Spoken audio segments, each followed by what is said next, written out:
ಹಿಂದಿನ ಭಾಗದಲ್ಲಿ ಸೌಮ್ಯನಿಗೆ ಎಷ್ಟೇ ಕೋಪ ಬಂದರೂ ಕೂಡ ಅತ್ತೆ ನಾದ್ನಿ ಗಂಡ ಮಾವ ಎಲ್ರಿಗೂ ತನ್ನ ಕೋಪನ ತೋರಿಸ್ಕೊಳ್ದೆ ಹೇಗೋ ಮ್ಯಾನೇಜ್ ಮಾಡಿಕೊಂಡು ಮನೆ ನಡ್ಸ್ಕೊಂಡು ಹೋಗ್ತಾ ಇರ್ತಾಳೆ.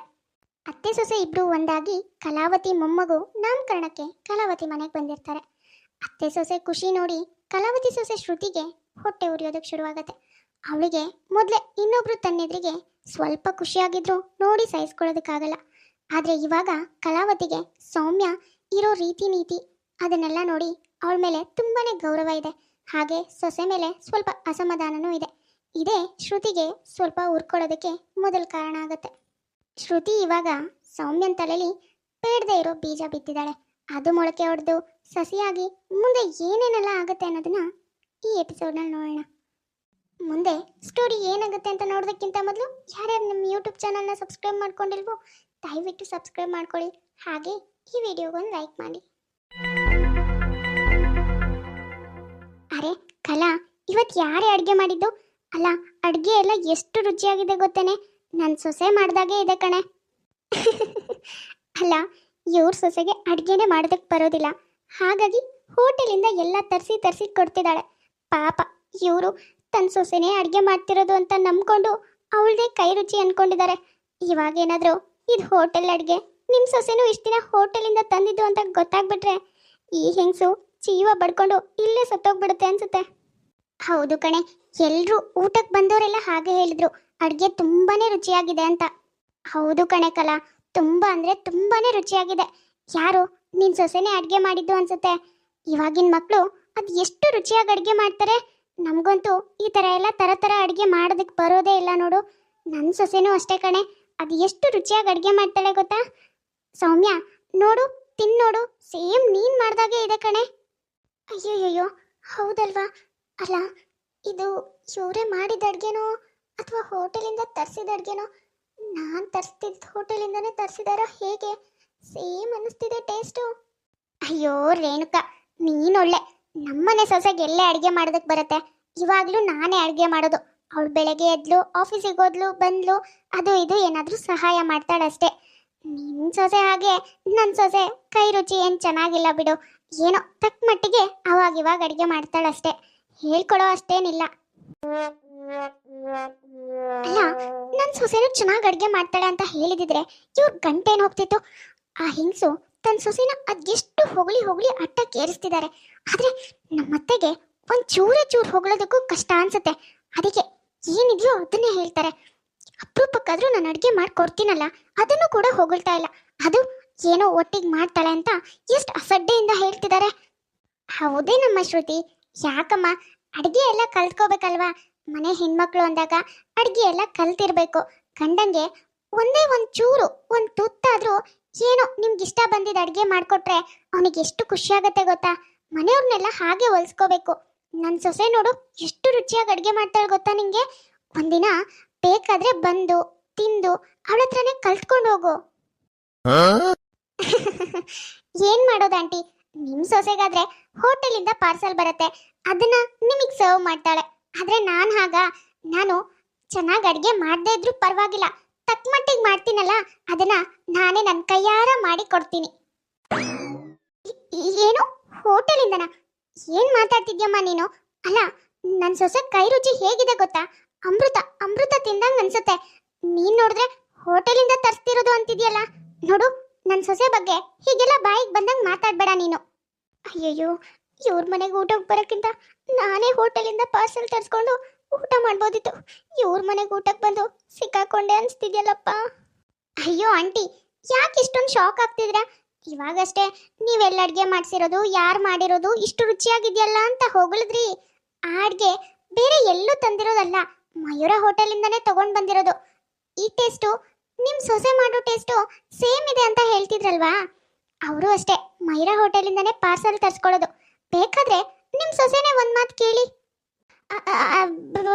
ಅದು ಅದು ಅತ್ತೆ, ಅದು ಅದೇನಂದ್ರೆ ಅತ್ತೆ, ಅದು ಆಂಟಿ, ನಿಮ್ಮ ಸೊಸೆ ಇಷ್ಟು ತಡವರ್ಸ್ತಿದ್ದಾರೆ ಅಂದರೆ ಅದರಲ್ಲೇ ಸತ್ಯ ಏನು ಅಂತ ಅರ್ಥ ಆಯ್ತು ತಾನೇ? ಇಷ್ಟು ದಿನ ನೀವು ಪರಮಾನ್ನ, ಮೃಷ್ಟಾನ್ನ, ಅಮೃತ ಹಾಗೆ ಹೀಗೆ ಅಂತೆಲ್ಲ ಹೊಗಳಿ ತಿಂತಾ ಇದ್ದಿದ್ದು ಹೋಟೆಲ್ ಊಟನೇ. ನಿಮ್ಮ ಸೊಸೆ ಕೈ ರುಚಿನಲ್ಲ. ಅಯ್ಯೋ ಅಯ್ಯೋ ಅಯ್ಯೋ, ಇದೇನೇ ರೇಣುಕಾ?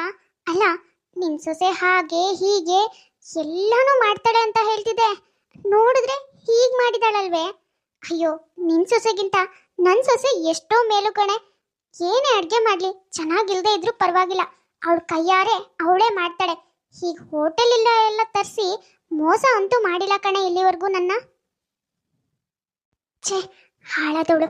ಅಲ್ಲ, ಒಂದು ಮಾತು ನಾನು ಹೀಗೆ ಮಾಡ್ತಿದ್ದೀನಿ ಅಂತ ಹೇಳಿದಿದ್ರೆ ಇವತ್ತು ಇವ್ರ ಮುಂದೆ ಎಲ್ಲ ನನ್ನ ಮರ್ಯಾದೆ ಹೋಗ್ತಾನೆ ಇರಲಿಲ್ಲ. ಆದ್ರೆ ನನಗೆ ಗೊತ್ತಿಲ್ಲದೆ ಕದ್ದು ಮುಚ್ಚಿ ಊಟ ಎಲ್ಲ ತರಿಸಿ ಎಷ್ಟೆಲ್ಲ ಮಾಡಿಟ್ಲು, ಎಲ್ರ ಮುಂದೆ ಮರ್ಯಾದೆ ತಕ್ಕೊಳ್ಳೋ ಹಾಗೆ ಮಾಡ್ಬಿಟ್ಲು.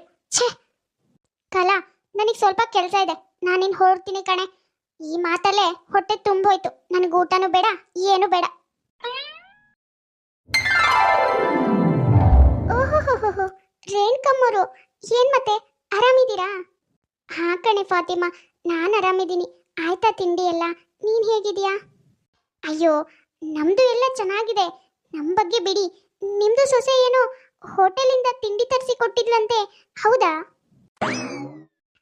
ಏನು, ನಮ್ಮನೆ ಸೊಸೆ ಹೋಟೆಲಿಂದ ತಿಂಡಿ ತರಿಸೋದಾ? ಅಲ್ಲ ಕಣೆ ಫಾತಿಮಾ, ನಮ್ಗೇನು ಕಡಿಮೆ ಇದೆಯೇನೆ? ಯಾರೋ ಸುಮ್ಮನೆ ಏನೋ ಹೇಳಿದ್ದಾರೆ ಅಷ್ಟೇ. ನನ್ನ ಸೊಸೆ ತುಂಬಾ ಚೆನ್ನಾಗಿ ಅಡುಗೆ ಮಾಡ್ತಾಳೆ ಕಣೆ. ಅಯ್ಯೋ ಸಾಕು, ಸುಮ್ಮನೆ ಇರಿ ರೇಣುಕಮ್ಮ. ನಮ್ದು ಏನು ಗೊತ್ತಿಲ್ಲ ಅನ್ಕೊಂಡಿದ್ರಾ? ನಿಮ್ದು ಎಲ್ಲಾನು ಗೊತ್ತು ನಮಗೆ. ನೀವು ನಿನ್ನೆ ಹೋಗಿದ್ರಲ್ಲ ನಾಮಕರಣಕ್ಕೆ, ಅಲ್ಲಿ ಎಲ್ಲರಿಗೂ ಹೇಳಿಬಿಟ್ಟಿದ್ದಾರೆ ಅವರು. ಛೇ, ಹಾಳಾದವರು, ಅವ್ರಿಗೂ ಬಾಯಿನಿಲ್ಲಲ್ಲ ಅನ್ಸುತ್ತೆ. ಅಲ್ಲ, ನಿನ್ನೆ ಆಗಿದ್ದೇನೋ ಆಯ್ತು. ನಮ್ಮನೆ ಸೊಸೆ ಅಂತೂ ನನ್ನ ಹತ್ರ ಎಲ್ಲ ಮುಚ್ಚಿಟ್ಟು ಮರ್ಯಾದೆ ತಗಲು ಹೋಗ್ಲಿ ಅಂತ ಸುಮ್ಮನಾದೆ. ಆದ್ರೆ ಅವರು ಎಲ್ಲರೆದ್ರಿಗೂ ನನ್ನ ಮರ್ಯಾದೆ ಹಾರಾಜಿಗಿಟ್ಬಿಟ್ಟಿದ್ದಾರೆ ಅನ್ಸುತ್ತೆ. ರೇಣುಕಮ್ಮ, ನಿಮ್ದು ಏನೋ ಯೋಚನೆ ಮಾಡ್ತಾ ಇದ್ದೀರಿ ನೋಡಿ. ಏನೋ ಆದದ್ದು ಆಯ್ತು. ಈಗಿನ ಕಾಲದ ಮಕ್ಕಳು ಏನು ಕಲಿಯೋದಿಲ್ಲ, ಹಾಗೆ ಅಡ್ಡಾಡ್ಕೊಂಡು ಹಾಗೆ ಸೀದಾ ಅತ್ತೆ ಮನೆಗೆ ಬಂದು ಬಿಡ್ತಾರೆ. ಬಂದಾದ್ಮೇಲೆ ನೀವೇ ತಾನೇ ನಿಧಾನವಾಗಿ ಎಲ್ಲ ಕಲಿಸ್ಬೇಕು. ನೀವು ಆ ಹುಡುಗಿಗೆ ಜೋರೇನು ಮಾಡೋದಕ್ಕೆ ಹೋಗ್ಬೇಡಿ, ನಿಧಾನಕ್ಕೆ ಎಲ್ಲಾನು ಕಲಿಸಿ ಆಯ್ತಾ? ನೀವು ಇದೇ ವಿಷಯ ಇಟ್ಕೊಂಡು ಮತ್ತೆ ಅತ್ತೆ ಸೊಸೆ ಮಧ್ಯೆ ಜಗಳ ಎಂತಕ್ಕೆ? ಲೇ ಫಾತಿ, ಸಾಕು ಸುಮ್ಮನೆ ಹೋಗೆ. ನಮ್ಮನೆ ಸೊಸೆ ನಮ್ಮನೆ ವಿಷಯ ನನಗೆ ಗೊತ್ತಿಲ್ವಾ? ಅದನ್ನ ಹೇಗೆ ಸರಿ ಮಾಡ್ಬೇಕು ಅಂತ ಬಂದ್ಬಿಟ್ಲು ಇಲ್ಲಿ ನನಗೇನೋ ಉಪದೇಶ ಮಾಡೋದಕ್ಕೆ. ಅಯ್ಯಯ್ಯೋ, ಇದೇನು ರೇಣುಕಮ್ಮ, ನಿಮ್ದು ಕೋಪ ಬೇರೆ ಮಾಡ್ಕೊಂಡಿದ್ದೀರಿ. ಅಲ್ಲ, ನಾನಂತದ್ದು ಏನು ಹೇಳಿದೆ ಇವಾಗ? ಹೇಳಿದೆಲ್ಲ ನಿಮ್ಮ ಒಳ್ಳೇದಕ್ಕೆ ತಾನೇ. ಸರಿ ಸರಿ, ಹೋಗ್ಲಿ ಬಿಡಿ, ನಮಗೆ ಯಾಕೆ ಬೇರೆಯವರ ಚಿಂತೆ? ಛೇ, ಎಲ್ರೂ ಹೀಗೆ ಹೇಳೋದೆಲ್ಲ ಹೇಳ್ಬಿಡ್ತಾರೆ, ಹೇಳಾದ್ಮೇಲೆ ನಮಗೆ ಯಾಕೆ ಬೇರೆಯವರ ಚಿಂತೆ ಅಂತ ಹೇಳ್ಕೊಂಡು ಓಡಾಡ್ತಾರೆ. ಇಡೀ ಊರಲ್ಲಿ ರೇಣುಕನಿಗೆ ಒಂದು ಗೌರವ ಅಂತ ಇರುತ್ತೆ.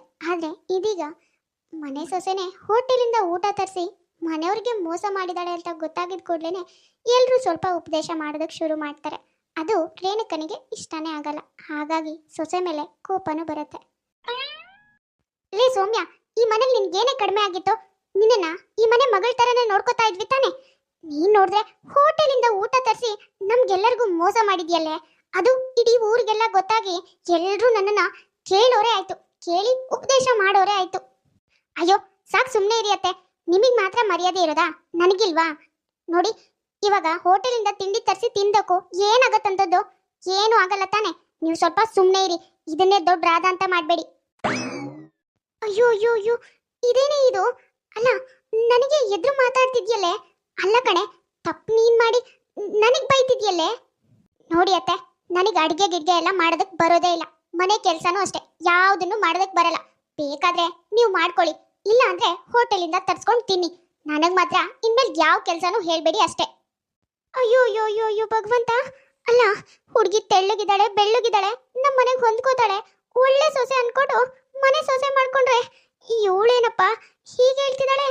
ಅಲ್ಲ, ಇವಳು ಬಂದ್ಮೇಲೂ ನಾನು ಮನೆ ಕೆಲಸ ಮಾಡಬೇಕು, ಅಡುಗೆ ಮಾಡಬೇಕು, ಇಲ್ಲ ಅಂದ್ರೆ ಹೋಟೆಲಿಂದ ತರಿಸ್ಕೊಂಡು ತಿನ್ನಿ ಅಂತ ಆರ್ಡರ್ ಮಾಡ್ತಿದ್ದಾಳೆ. ಆಹಾ, ಏನೋ ಪಾಪ, ಹೋಗ್ಲಿ ಅಂತ ಮನೆಯವರೆಲ್ಲರಿಗೂ ಎಲ್ಲಾ ಸೇವೆನೂ ಮಾಡ್ಕೊಡ್ತಾ ಇದ್ರೆ ಇವ್ರದೆಲ್ಲ ಯಾಕೋ ತುಂಬಾನೇ ಹೆಚ್ಚಾಗ್ತಿದೆ. ಯಾವುದಕ್ಕೂ ಮೊದಲು ನನ್ನ ಗಂಡಂಗೆ ಒಂದ್ಸಾರಿ ಹೇಳಿ ಇವ್ರನ್ನೆಲ್ಲ ಸ್ವಲ್ಪ ತೆಪ್ಪಗಿರೋದಕ್ಕೆ ಹೇಳಬೇಕು. ಇಲ್ಲ ಅಂದ್ರೆ ಇವ್ರ ಹತ್ರ ಎಲ್ಲ ಬದುಕೋದಕ್ಕೆ ಆಗೋದೇ ಇಲ್ಲಪ್ಪ. ಸೊಸೆ ಬಂದ ಕೂಡ್ಲೇನೆ ಇವರೆಲ್ಲರೂ ಇವ್ರ ವರ್ಷ ತೋರ್ಸೋದಕ್ಕೆ ಶುರು ಮಾಡ್ಬಿಡ್ತಾರೆ. ಇವರೇ ಹೀಗಿರುವಾಗ ಸೊಸೆ ಆಗಿ ಸೊಸೆ ವರ್ಷನ ನಾನು ತೋರಿಸ್ತಾ ಇರ್ತೀನ? ಮದುವೆ ಆಗಿರೋ ಹೊಸ್ತ್ರಲ್ಲಿ ಸೌಮ್ಯನಿಗೆ ಯಾವ ಕೆಲಸನೂ ಬರ್ತಾ ಇರಲ್ಲ. ಆದರೂ ಕೂಡ ಮನೇಲಿ ಸುಮ್ಮನೆ ಪ್ರಾಬ್ಲಮ್ ಬೇಡ, ಮನೆಯವ್ರಿಗೆ ಗೊತ್ತಾದ್ರೆ ಬೇಜಾರಾಗುತ್ತೆ ಅನ್ನೋ ಒಂದೇ ಕಾರಣಕ್ಕೆ ಅತ್ತೆ ಜೊತೆನೂ ಚೆನ್ನಾಗಿರ್ತಾ ತನಗೇನು ಬರಲ್ಲ ಅನ್ನೋದನ್ನ ತೋರಿಸ್ಕೊಳ್ದೇನೆ ಹೇಗೋ ಮ್ಯಾನೇಜ್ ಮಾಡ್ಕೊಂಡು ಬಂದಿರ್ತಾಳೆ. ಆದರೆ ದಿನಗಳು ಕಳೆದಾಗೂ ಅತ್ತೆಗೆ ಸೊಸೆ ಮೇಲಿರೋ ಭಾವನೆ, ಸೊಸೆಗೆ ಅತ್ತೆ ಮೇಲಿರೋ ಭಾವನೆ ಬದಲಾಗ್ತಾ ಹೋಗುತ್ತೆ. ಇದಕ್ಕೆಲ್ಲ ಕಾರಣ ಅಕ್ಕಪಕ್ಕದ ಮನೆಯವರೇ ಆಗಿರ್ತಾರೆ. ಇವಾಗ ಒಂದೇ ಮನೇಲಿದ್ರೂ ಕೂಡ ಅತ್ತೆ ಸೊಸೆ ಇಬ್ರು ಬೇರೆ ಬೇರೆ ಆಗಿದ್ದಾರೆ. ಮುಂದೆ ಏನೆಲ್ಲ ಆಗತ್ತೆ, ಅತ್ತೆ ಸೊಸೆ ಇಬ್ರು ಏನೆಲ್ಲ ಮಾಡ್ತಾರೆ ಅನ್ನೋದನ್ನ ನೆಕ್ಸ್ಟ್ ಎಪಿಸೋಡ್ನಲ್ಲಿ ನೋಡೋಣ. ನೋಡಿದ್ರಲ್ಲ ವೀಕ್ಷಕರೇ, ಇವತ್ತಿನ ಈ ನಮ್ಮ ಎಪಿಸೋಡ್ ನಿಮ್ಗೆ ಇಷ್ಟ ಆಗಿದ್ರೆ ಪ್ಲೀಸ್ ನಮ್ಮ ಯೂಟ್ಯೂಬ್ ಚಾನಲ್ನ ಸಬ್ಸ್ಕ್ರೈಬ್ ಮಾಡ್ಕೊಳ್ಳಿ, ಲೈಕ್ ಮಾಡಿ, ಶೇರ್ ಮಾಡಿ, ಹಾಗೆ ಕಮೆಂಟ್ ಮಾಡಿ. ತುಂಬ ಜನ ಹಾಗೆ ವಿಡಿಯೋಸ್ ನೋಡ್ತಾ ಇದ್ದೀರಂತೆ. ಯಾರ್ಯಾರು ಹಾಗೆ ವಿಡಿಯೋಸ್ ನೋಡ್ತಾ ಇದ್ರು ದಯವಿಟ್ಟು ಸಬ್ಸ್ಕ್ರೈಬ್ ಮಾಡ್ಕೊಳ್ಳಿ. ಹಾಗೆ ಪಕ್ಕದಲ್ಲೇ ಇರೋ ಬೆಲ್ ಐಕಾನ್ನ ಕ್ಲಿಕ್ ಮಾಡಿ ಆಲ್ ಅನ್ನೋದನ್ನ ಸೆಲೆಕ್ಟ್ ಮಾಡಿ. ನೆಕ್ಸ್ಟ್ ಯಾವುದೇ ವಿಡಿಯೋ ಹಾಕಿದ್ರು ನೋಟಿಫಿಕೇಶನ್ ಬರುತ್ತೆ. ನೋಟಿಫಿಕೇಶನ್ ಮೂಲಕ ನೀವು ವಿಡಿಯೋನ ನೋಡ್ಬೋದು. ಸರಿ ವೀಕ್ಷಕರೇ, ನಾನಿನ್ನ ಹೊರಡ್ತೀನಿ. ನೆಕ್ಸ್ಟ್ ಎಪಿಸೋಡ್ನಲ್ಲಿ ಮತ್ತೆ ಸಿಗ್ತೀನಿ.